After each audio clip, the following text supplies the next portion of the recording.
Before I tell you what happened in my house, I need you to understand one thing. The most dangerous people in your life will never kick down your door.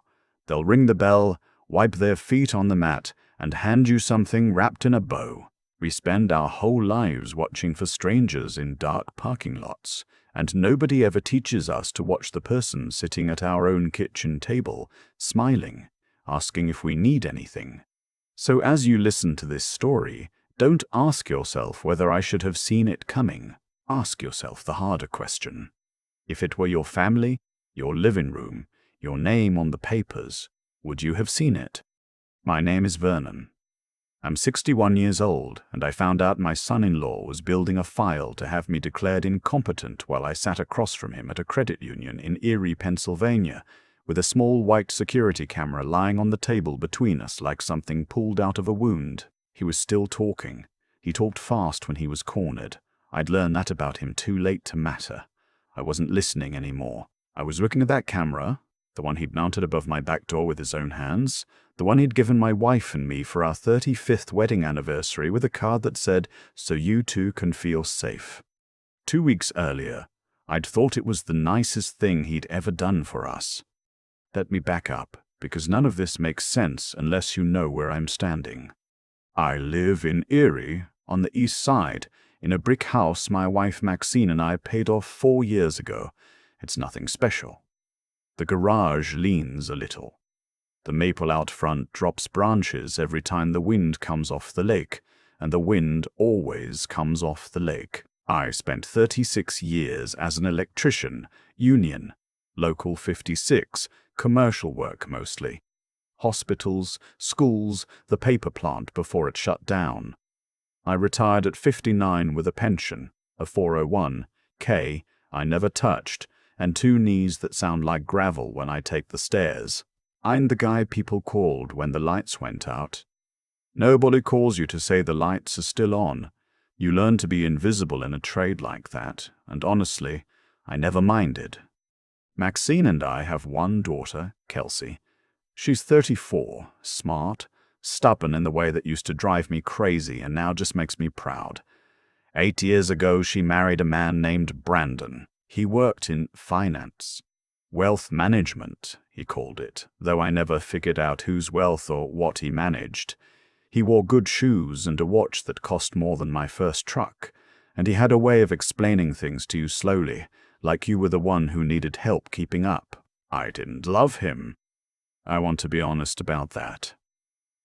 But I was civil because my daughter loved him, and a father learns to keep his mouth shut about things that aren't his to decide. Our anniversary fell on a Saturday in late January. 35 years. Maxine made a pot roast, and we figured it'd be a quiet night, just us, maybe a phone call from Kelsey. Instead, around 6, headlights swung into the driveway. Kelsey and Brandon, carrying a box with a silver ribbon on it. Inside was a home security camera. Not a cheap one either. Sleek, white, night vision, 2-way audio, the whole works. Brandon was practically glowing as he explained it.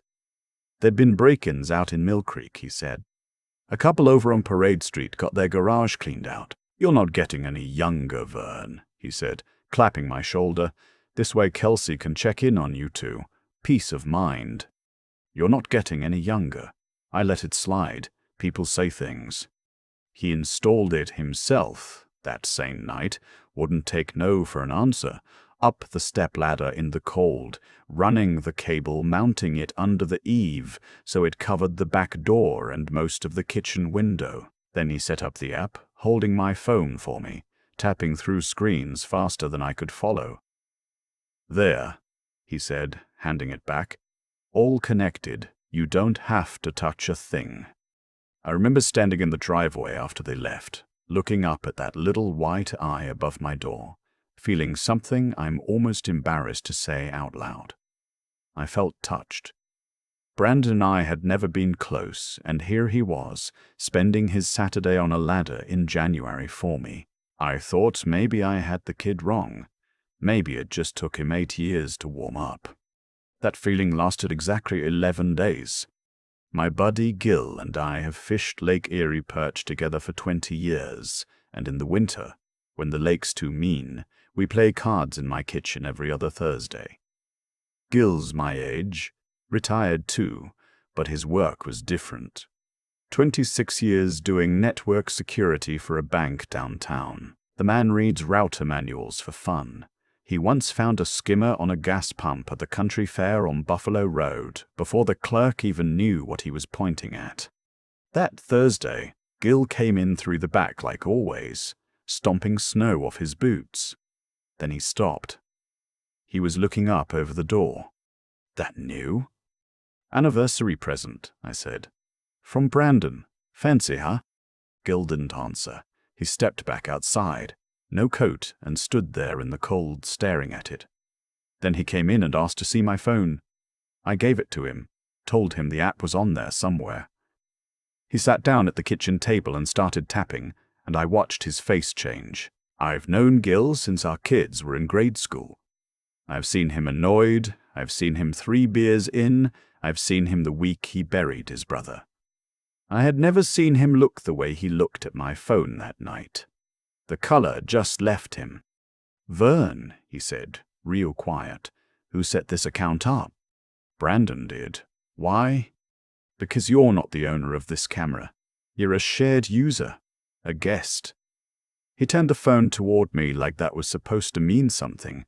Somebody else's account controls it. The recordings, the settings, the microphone, all of it lives on someone else's cloud storage, and they can pull audio and video from anywhere in the country off an app on their phone. This isn't just watching your back door, Vern. The mic on this model picks up conversation through a kitchen window like you're sitting in the room. I laughed. I actually laughed. Come on, what, do you think my son-in-law's running surveillance on my pot roast? Gilden laughed back. He set the phone down on the table, careful, like it was hot. I think you should call the police. Tonight. We didn't play cards. He went home around 9 and I sat in that kitchen with the lights off looking at the little blue glow under the eave through the window, and I felt something I hadn't felt since the night. A transformer blew half a block when I was a second-year apprentice. That cold drop in the stomach when you realize the thing you've been standing next to all along was live. The whole time. I didn't tell Maxine. I want you to understand why, because I've turned it over 1,000 times since. It wasn't that I didn't trust her. It's that saying it out loud would make it real, and I wasn't ready for it to be real. And if I was wrong, if Gil was just being Gil, seeing skimmers on every gas pump, then I'd have accused my daughter's husband of something ugly, and that's a bell you can't unring in a family. So I kissed my wife goodnight, and lay there in the dark, listening to the furnace tick, and somewhere around 3 in the morning, I made up my mind. Monday, I told Maxine I was going to the hardware store and drove to the police station instead. The waiting area had a coffee machine that sounded like it was dying, and a TV bolted in the corner playing the school closings. After a while, a detective came out. Marsh, his badge said, grey at the temples, the tired but sharp kind. I told him the whole thing, feeling like a fool the entire time. He didn't treat me like one. He brought in a younger guy from their tech unit, and they took my phone and the camera login into a back room, and I sat there alone for the better part of an hour with my hat in my hands. When Marsh came back, he set a printout in front of me, the way you'd set down a diagnosis. The camera's registered to an email address that isn't yours, he said. The account has continuous audio recording switched on, not motion-triggered, continuous, and the clips aren't just sitting in storage, they're being downloaded. Regularly. Somebody is listening to the inside of your house, Mr. Cates, and they've been doing it since the day it went up. My mouth went dry as paper. Listening to what? We're 2 retired people. We talk about the weather and what's on sale at Giant Eagle. Marsh looked at me a moment. Where does sound from that camera reach? I thought about it, and the thinking was worse than the question. The kitchen. The back porch. The driveway where I take my phone calls because the reception's better. Calls with my pension office. Calls with Gil about which accounts I keep where. That long call in October with my doctor about my blood pressure. The one where she upped my medication and told me to watch the dizziness. Maxine and me at the kitchen table going over the will after my brother passed last spring. Everything. Every soft, unguarded thing two people say in their own home when they believe the walls belong to them. Don't confront anyone, Marsh said. Don't change a thing. If whoever's on the other end of that account knows you know, anything they're planning goes quiet and we lose them. Go home. Be normal. Be normal. I drove home past the same plaza I passed 10,000 times, the dollar store, the place with the sign that says W.E. Boy Gold, and my hands were shaking so bad on the wheel I had to pull into a church parking lot and just breathe for a while. That night, Maxine asked if I was feeling okay. I said I was tired. First lie I'd told my wife in years. It would not be the last. And I want to be honest with you about that part. Because nobody warns you. When somebody turns your home into a trap, the first thing you lose isn't money. It's the luxury of being an honest man. The next day, Kelsey called Maxine. Just checking in, she said.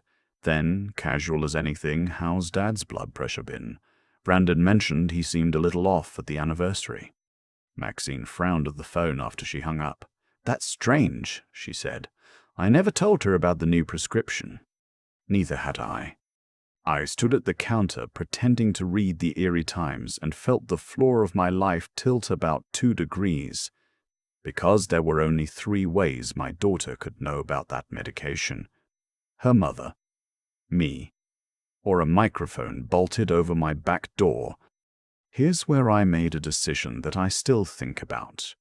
Detective Marsh had said, observe and document, but I've spent my whole working life troubleshooting systems, and there's one thing you learn in year 1, you don't guess at a fault. You test it. You put a known signal in one end, and you watch what comes out the other. So I started feeding the camera. The first test was small. I stood in the driveway, phone to my ear, nobody on the other end, and I said, loud enough for the Eve to hear, yeah, Gil, I'm thinking about finally selling the camp up in Chautauqua. Probably worth double what I paid. I just hate the paperwork.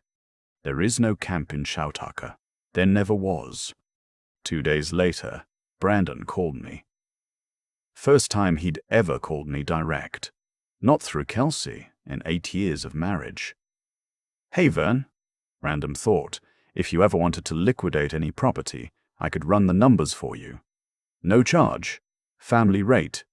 He laughed at his own joke. I laughed too, and my hand was so tight on the phone my knuckles ached. I told him I'd think about it. Then I went out to the garage, where the camera can't see, and I stood among my tools and breathed like a man coming up from underwater. You'd think proof would feel like victory. It doesn't. It feels like a death in the family that nobody else knows about yet. That phone call ended any hope I'd been quietly carrying that Gil was wrong, that the account was some set-up mistake, that there was an innocent door out of this. There wasn't. My son-in-law was listening to my home, and he was acting on what he heard, and my daughter, my Kelsey, was somewhere inside this thing, and I didn't yet know if she was a partner in it or a hostage to it. I'm not ashamed to tell you, I sat down on an overturned bucket in my own garage and wept for a minute or two. Quiet, the way men my age were taught to. Then I wiped my face and I got to work. The second test, I aimed closer to the bone. At the kitchen table with Maxine in the shower, I said out loud to the empty room, like a man talking to himself, I gotta write that down. Forgot the water bill again. Second time this month. I had never missed a bill in 40 years. I have the auto-pay confirmations to prove it, and brother, before this was over, I would need them. The response came faster this time, and it came through a side door. Kelsey called Maxine that weekend, and her voice was different, softer, careful, the voice you use around someone fragile. She asked if Dad had seemed forgetful lately. She said Brandon had read that little lapses, bills and dates and such were early indicators. She said, and Maxine repeated this to me word for word while my blood went cold, "Mom, at his age, it's better to get ahead of these things." At his age, I was 61. I'd rewired a panel box the week before, but I watched those words land on my wife, watched a seed of doubt go into the one person who'd known me longest, and I understood for the first time that this wasn't theft. Theft you can recover from. This was erasure. Someone was drafting a new version of me, confused, slipping, in need of managing, and they were publishing it one phone call at a time to the people I loved, and the awful genius of it was that every lie had a grain of stolen truth inside it, harvested out of my own kitchen. That night I lay awake doing arithmetic in the dark. The house paid off, worth maybe $240,000 the way the market had run up. The pension, the 401k with 36 years of compounding in it, that I'd never told anyone the size of except Maxine, at the kitchen table, under the window, under the camera. And one more piece I'd nearly forgotten. Back in November, in the driveway, on the phone with my old union buddy, I talked about whether to take a lump sum buyout option the pension fund was offering. 6 figures, one wire transfer, if the paperwork carried the right signatures. If my signature ever stopped being legally mine, if some judge ever agreed I wasn't competent to manage my own affairs, every one of those signatures would belong to whoever held the paper on me. I found the paper on a Tuesday. Kelsey and Brandon came for dinner, and Brandon was warm that night, warmer than I'd ever seen him, asking about my doctor, offering to help get the files organized, insurance, deeds, so it's not a scramble later. Later, when he went out to warm up the car, he left his leather folio on the bench by the door, and I am not proud of what I did, but I'd stopped being able to afford pride. I opened it. Printed forms, durable power of attorney, financial, a worksheet titled Petition for Guardianship of an Alleged Incapacitated Person, Erie County Orphans Court, and a single sheet of notes in Brandon's tidy salesman's handwriting, Mrs. Bills. Confused property he doesn't own, BP meds, dizziness, schedule eval, M will cooperate if K asks. M will cooperate if K asks. M is Maxine. K is my daughter. I heard the front door, and I closed that folio and handed it to him with a smile, and wished him a safe drive home. And I want you to know that smiling at that man across my own doorstep was the hardest physical thing I have done since I carried my mother's casket. The next morning I brought photographs of every page to Detective Marsh. He read them slow. Then he leaned back and said, "The thing I'll never forget, audio surveillance is one problem. Guardianship paperwork is another problem. Together they're not 2 problems, they're one plan." But here's the part of the story where I have to tell you the truth about how these things actually go. Because the comments under stories like mine fill up with people fighting this exact fight, and they deserve honesty. The system did not ride to my rescue. A younger officer reviewed the file and kicked it back. No funds had moved. The camera was a gift, voluntarily installed. The notes were estate planning. His words through Marsh were, "Right now, this reads like family drama." Family drama. I sat in my truck in the parking lot and hit the steering wheel until my hand throbbed. And I'm telling you this because if you've ever been dismissed that way, if you've ever brought real fear to people whose job is to listen and been patted on the head, I need you to hear what Gil told me that night, because it saved me. He came over, and we sat in the garage, and he said, "Vern, guys like us don't get believed. We get documented or we get dismissed, so we document." And we did. Gil showed me how to screenshot the camera account, the download logs, the access times, 11:40 at night, 6:15 in the morning. A man checking my kitchen the way you check a stock ticker. reprinted everything, 2 copies, one in my toolbox, one in a safe deposit box of the credit union, because Gil said paper survives what passwords don't. I wrote out a timeline by hand. Every date, every call, every coincidence. Because a handwritten record made while it's happening carries weight that memory never will. And I called the credit union's fraud department myself, and that is where the whole thing cracked open, because a woman there named Carmen Reyes checked my file and told me in a very level voice that someone had called the previous week asking about home equity products and my account standing. A man said he was my son-in-law and was helping me get my affairs in order. He'd known my address, my date of birth, and the balance range of my checking account. He had not known my verbal passcode. She'd given him nothing. But she'd logged the call, and the credit union's recorded line had captured every word of it. After that, I did one more thing, and it was reckless, and Marsh had told me not to, and I did it anyway because I am human and he had my daughter. I called Brandon and asked him, flat no warm-up, "Why are you calling my credit union?" The pause on that line lasted maybe 4 seconds. It felt like the lake in January. Then, smooth as ever, burn. "I think you might be confusing some calls. Honestly, this is kind of what we've been worried about." And he hung up. For 3 days, nothing. No calls, no texts, no Sunday dinner invitation. I was sure I burned it all down, tipped him off, lost my one chance. I barely ate. Maxine watched me across the table with worry on her face, and the cruelest part was knowing that my fear was being recorded too, and would probably end up in his file, relabeled as decline. Then, on the 4th day, the email came. Brandon, to me, copying Kelsey. Subject line, "Moving forward as a family." It proposed a meeting at the credit union to consolidate oversight of my accounts. It said a cognitive evaluation would protect everyone, including you. And down at the bottom, in the chain he forgot to delete, was a message he'd sent Kelsey 2 days before. Just one line, the line that ended everything. "Once the POA is signed, we control the timeline. He won't fight what he doesn't understand." I read it maybe 30 times.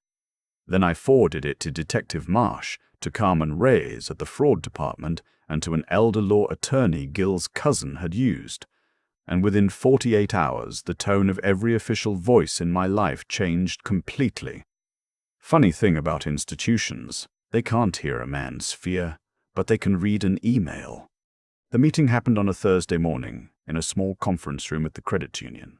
Fluorescent lights, coffee that tasted like a wet paper bag. Brandon arrived in his good grey suit with his folio, confident, smelling like cologne and a closed deal, because he believed he had called this meeting. Kelsey came with him, pale, twisting her wedding ring. Maxine sat beside me. I'd told her everything 2 nights before. All of it, every test, every lie I'd told her, every page of that folio. And she had cried in a way I'd only seen once before in 35 years, and then she had taken my hand and said, "Show me where to sit." Carmen Reyes ran the meeting. Detective Marsh sat by the wall with a closed notebook, just watching, and Brandon's eyes flicked to him exactly once, and I watched the first crack appear. Carmen slid a paper across the table. "Mr. Dell, on February 9th, you contacted this institution representing yourself as authorized on Mr. Cates's accounts. Was that accurate?" "I was gathering information for the family." "You're not authorized on these accounts." "We were in the process." "There's no process on file." Another paper. "This is the call log. This is the transcript." Another. "These are the access records from a camera account registered to your email showing 704 audio downloads from the interior of Mr. Cates's home over 19 days. Kelsey made a sound. Just a small one. She was looking at Brandon like the floor had opened. "It's a security camera," Brandon said, "that I bought as a gift. there's nothing illegal about. And these, Carmen said, laying down the photographs of his handwritten notes, were provided to us along with a guardianship worksheet. Would you like to read your notes out loud, or shall I? The room got very quiet. Somewhere down the hall a phone rang and rang.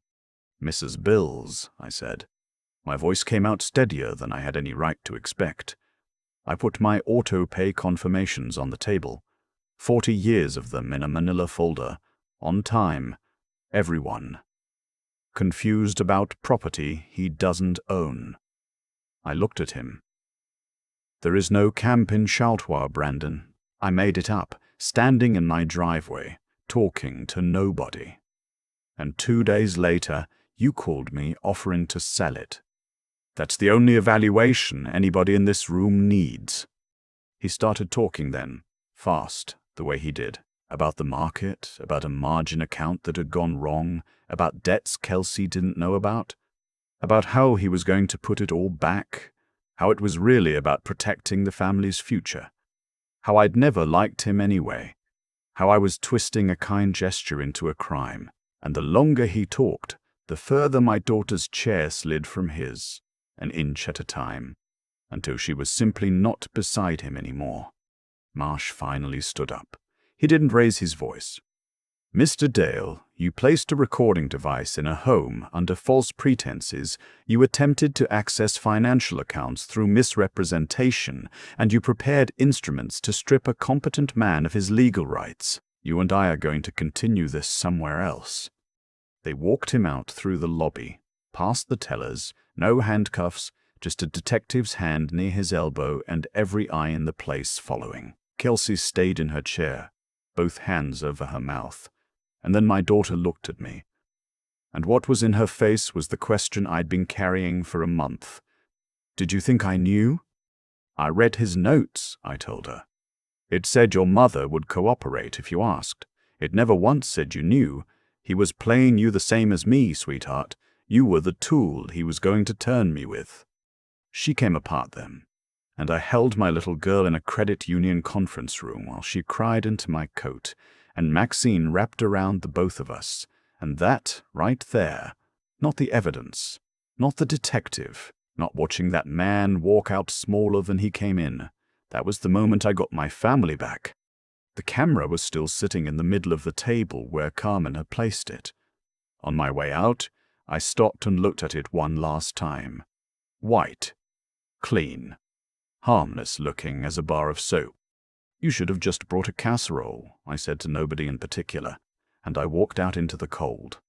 It's been a while now. The case is moving the way these things move, which is to say, slowly, with lawyers. The district attorney's office took an interest once the credit union's recorded line entered the picture, because it turns out you can argue your way around a lot of things, but not around your own voice impersonating authority on a federal institution's phone system. Kelsey filed for divorce in the spring. She lives 20 minutes from us now, comes for dinner on Sundays, and sometimes I catch her standing at the back door, looking up at the bare spot under the eave where the mounting bracket used to be. And I see her jaw set, and I don't say anything. Some things a person has to carry on their own for a while before they can set them down. Maxine and I are all right. Better than all right most days. But I'd be lying to you if I said everything went back to the way it was. She still apologizes sometimes out of nowhere for the doubt that got planted in her. For the week she caught herself watching me count out my pills. I tell her the doubt wasn't hers. It was installed, same as the camera, by somebody who knew exactly which wires to splice. Trust in a long marriage doesn't shatter like a window. It bends like a conduit, and you can bend it back, but if you look close, you can always see where it happened. Gil and I still play cards on Thursdays. There's a new camera over the back door now, one I bought, one I wired, one whose account answers to me and nobody else on this green earth. Gil inspected it for 20 minutes before he'd sit down. Trust, he said, but verify the firmware. That's about the best advice I know. Here's the rest of what I learned. And I'm going to say it plain, because if you're past 55, somebody may already be saying, at your age to you, and I want you ready. Any device somebody else sets up in your home is their device. I don't care whose roof it's under. Make them log out. Make yourself the owner, or take it down. Get a baseline cognitive evaluation now, while nobody's questioning you, and put the results with your important papers. Because the best defense against a story about your decline is a dated document that says otherwise. Put your assets in a living trust while you're sharp. Pick your own power of attorney on your own schedule, and keep the originals in a safe deposit box, not a desk drawer. Pay your bills electronically and keep the confirmations. Write things down by hand with dates. And if the first officer, the first banker, the first relative waves you off and calls it family drama, do not go home and swallow it. Document harder. Paper is how people like us refuse to disappear. I used to think danger had a sound, breaking glass, squealing tires, a raised voice. Now I know the truth. The danger that gets you at my age is quiet. It comes up the front walk in good shoes. It climbs a ladder in the cold to do you a favor. It calls your wife and asks so gently how you've been feeling. And it counts on one thing above everything else, that you'll be too polite, too proud, or too afraid of looking foolish to say the words out loud. Something is wrong here. Say the words. To a friend, to a detective, to a fraud department, to anybody who'll listen, and then to the next person if they won't. You are not paranoid. You are not difficult. You are not too old to know your own mind. Your name, your signature, and your right to decide your own life are worth defending with everything you've got. I know that now. It only cost me one anniversary present to learn it. Some nights, I still stand at the back door and look up at that bare spot under the eave, and I think about how close I came to losing everything, without a single voice ever being raised. And the older I get, the more I see that nothing in this story happened by accident. Every result grew straight out of a choice somebody made, the way a wire carries exactly the current you put into it. Brandon's downfall didn't start the day Detective Marsh walked him out of that credit union. It started months earlier, in a margin account, in a series of small dishonest choices he told himself were temporary. A man who will lie to himself about his debts will eventually lie to a fraud department on a recorded line. That's not bad luck. That's cause and effect, patient as winter. He planted deception. He watered it for 19 days through a camera over my door, and he harvested exactly what he planted, in front of his own wife. And my side of the ledger worked the same way. Whatever saved me, it wasn't luck either.